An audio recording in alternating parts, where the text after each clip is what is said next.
হে জগতবাসী, আজকে আপনাদের সামনে হাজির হইলাম একটি আলোচনা নিয়ে। সেই আলোচনাটি হলো যে আমরা বলতেছি আমাদের এই ধর্মে ইসলাম ধর্ম, আমাদের এই ধর্মটি ইসলাম ধর্ম। আবার বলে থাকি আমাদের ধর্ম মুসলমান ধর্ম। তাহলে মুসলমান কার থেকে এসেছে? ইব্রাহিম খলিলুল্লাহ থেকে এসেছে। ইব্রাহিম খলিলুল্লাহ থেকে এই মুসলমান ধর্মটি এসেছে। ইসলাম ধর্ম কি? ইসলাম শব্দের অর্থ কি? শান্তি, শান্তির ধর্ম। আমরা বলতেছি কি হযরত মুহাম্মদ সাল্লাল্লাহু আলাইহি সাল্লাম এই শান্তির ধর্ম রেখে গেছেন। কেন? সকল নবীরা তো পথভ্রষ্ট নয়, কিছু কিছু নবী তো আল্লাহর প্রিয় হয়েছে, আল্লাহর মনোনীত হয়েছে, আল্লাহর ভালোবাসার নবী হয়েছে। যেমন আমরা দেখা যায় আমরা অন্য নবীর দিকে লক্ষ্য না করলেও হযরত মুহাম্মদ সাল্লাল্লাহু আলাইহি সাল্লাম, ঈসা আলাইহিস সালাম, মুসা আলাইহিস সালাম এবং দাউদ আলাইহিস সালাম এর চারজন নবীর উপরে চারটি আসমানি কিতাব নাজিল হয়েছে। এখন যাদের উপরে আসমানি কিতাব নাজিল হয়েছে সেই আসমানি কিতাব কি? আল্লাহর কথা। যেই নবীদের উপরে আল্লাহর কথা নাজিল হয়েছে তারা কি আর পথভ্রষ্ট গো? তারা তো পথভ্রষ্ট নয়।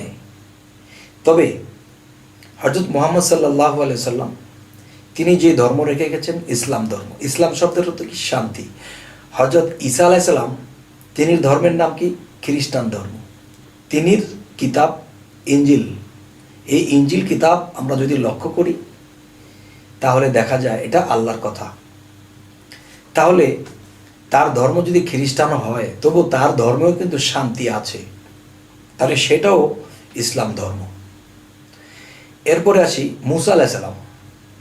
মুসা আলাইহিস সালামের ধর্মও হলো যে ইহুদি ধর্ম। এই ইহুদি ধর্ম যারা সঠিকভাবে পালন করেছে, ইহুদি ধর্মের নেতা হযরত মুসা আলাইহিস সালাম, এই মুসা আলাইহিস সালামের উপরে যে তওরাত যে একটি কিতাব সেটি নাজিল হয়েছে। তাহলে তওরাত কিতাব যার উপরে নাজিল হয়েছে তিনি তো আল্লাহর একজন মনোনীত এবং আদরের নবী। আল্লাহ তার সাথে বেশি বেশি কথা বলতেন। তবে আরেকটি বিষয় হলো যে ইহুদি ধর্ম সেটিও, সেই ধর্মেও শান্তি আছে, তাহলে ইসলাম আছে।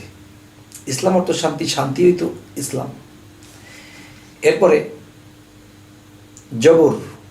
জবর কিতাব নাজিল হয়েছে দাউদ আলাইহিস সালামের উপর। তো দাউদ আলাইহিস সালাম তিনিও তো আল্লাহর একজন প্রিয় নবী।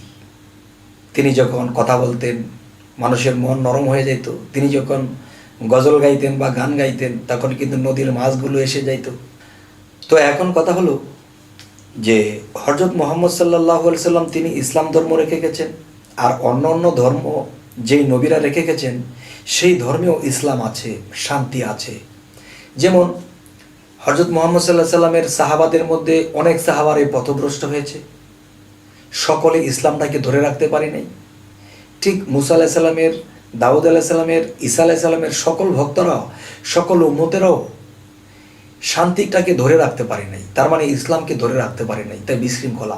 ইসলাম ধর্মে যদি লক্ষ্য করি হযরত মুহাম্মদ সাল্লাল্লাহু আলাইহি সাল্লাম আমাদেরকে যে রাস্তা দিয়ে গেলেন, এখানে কিন্তু অনেক মানুষ পথভ্রষ্ট। এখানে অনেক মানুষই এখানে পথ পায়নি, ইসলামের সেই জিনিস ধরে রাখতে পারে নাই।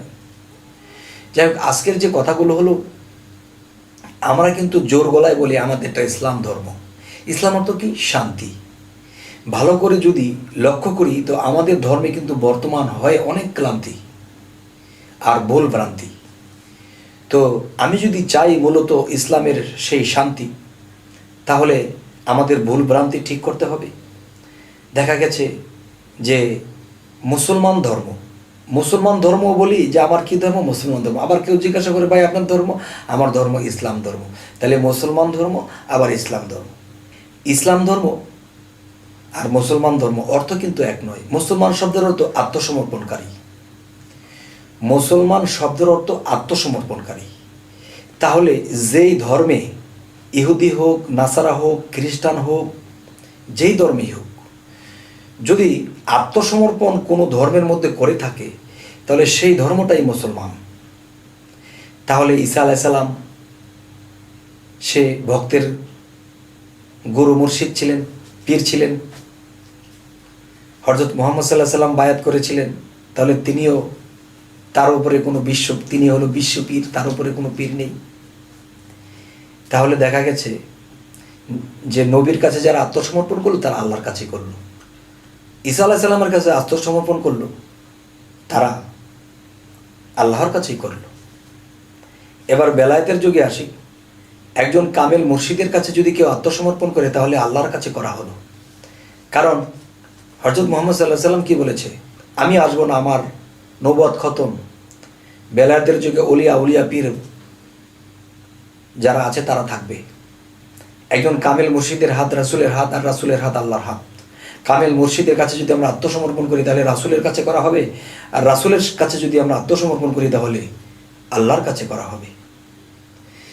যাই হোক, হে জগতবাসী, আজকে যে আমার যে কথাগুলো বলতে চাইছি সেই কথাগুলো হলো বোঝাতে চাইছি, যে কথাগুলো বোঝানোর জন্য আমি এ পর্যন্ত অগ্রসর হয়েছি সেটি হলো যে ধর্ম যার তার, আল্লাহ কিন্তু সবার।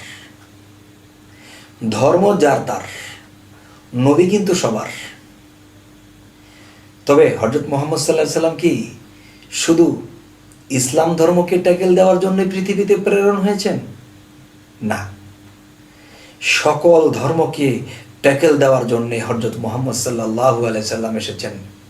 তার আরেকটা অর্থানিক, তার আরেকটা বিষয় আমি বলি, আরেকটি অর্থ সেটা আমি বলি, সেটা হলো ঈসা আলাইহিস সালামের মধ্যে মুহাম্মদ সাল্লাল্লাহু আলাইহি সাল্লাম আছে, মূসা আলাইহিস সালামের মধ্যে হযরত মুহাম্মদ সাল্লাল্লাহু আলাইহি সাল্লাম আছে, দাউদ আলাইহিস সালামের মধ্যে হযরত মুহাম্মদ সাল্লাল্লাহু আলাইহি সাল্লাম আছে, এবং বেলায়েতের যুগে সমস্ত উলিয়াদের মধ্যে হযরত মুহাম্মদ সাল্লাল্লাহু আলাইহি সাল্লাম আছে। এবং রুহুল্লাহ যে বিষয়টা, যাকে যিশু বলা হয়, ঈসা নবী বলা হয়, এই রুহুল্লাহ বিষয়টা মুহাম্মদ সাল্লাল্লাহু আলাইহি সাল্লামের মধ্যে আছে। কালামুল্লাহ, এই কালাম যে শব্দটা, কথা যে বিষয়টা, মুহাম্মদ সাল্লাল্লাহু আলাইহি সাল্লামের মধ্যে আছে। দাউদ আলাইহিস সালামের যে কণ্ঠস্বর, এত সুন্দর বাণী, এটা মুহাম্মদ সাল্লাল্লাহু আলাইহি সাল্লামের মধ্যে আছে। সমস্ত কিছু মিলেই তো একই, কিন্তু আমরা কি করি, না বুঝে এমুক ধর্ম ভালো নয়, এমুক ধর্ম ভালো নয়, অমুক ধর্ম ভালো নয়, এমন কিছু বলে থাকি। আসলে এই কথাগুলো ঠিক নয়। তারই হবে জয় যে এক রেখে রেখে চলতেছে, যে ধর্ম যার তার, নবী কিন্তু সবার, এবং ধর্ম যার তার, আল্লাহ কিন্তু সবার। হে জগতবাসী, আজ এই কথাগুলো বলে রাখছি, সকলেই ভালো থাকবেন। আল্লাহ হাফিজ।